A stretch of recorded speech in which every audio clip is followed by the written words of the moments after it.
নমস্কার দর্শক, আমার নাম তারকেশ্বর শ্রীজীব গোস্বামী। আজকে আপনাদেরকে দেখাবো যেই সমস্ত জাতক জাতিকা ছোট বয়স হতেই কিন্তু বিশাল বড় অট্টালিকাতে বা বিশাল বড় বাড়িতে সে কিন্তু তার বাসস্থান বা সে জন্ম থেকেই তার কিন্তু প্রচুর বড় বাড়ি কিন্তু তার কাছে রয়েছে।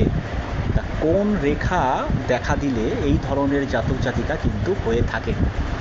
তো আসুন, প্রথমে আপনাকে দেখতে হবে যে বৃহস্পতি পর্বত। বৃহস্পতি পর্বত হলো এই যে পর্বতটি দেখতে পাচ্ছেন, এর নাম হলো বৃহস্পতি পর্বত।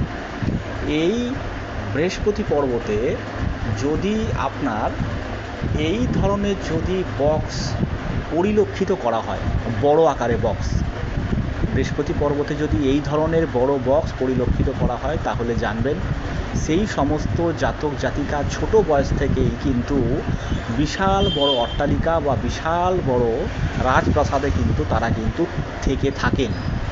আর আপনাদের হাতেও যদি এই ধরনের রেখা যদি থাকে তো অবশ্যই কমেন্ট বক্সে কমেন্ট করবেন, এবং ভিডিওটি যদি আপনাদের ভালো লেগে থাকে তো অবশ্যই লাইক, শেয়ার, সাবস্ক্রাইব অবশ্যই করবেন। ধন্যবাদ।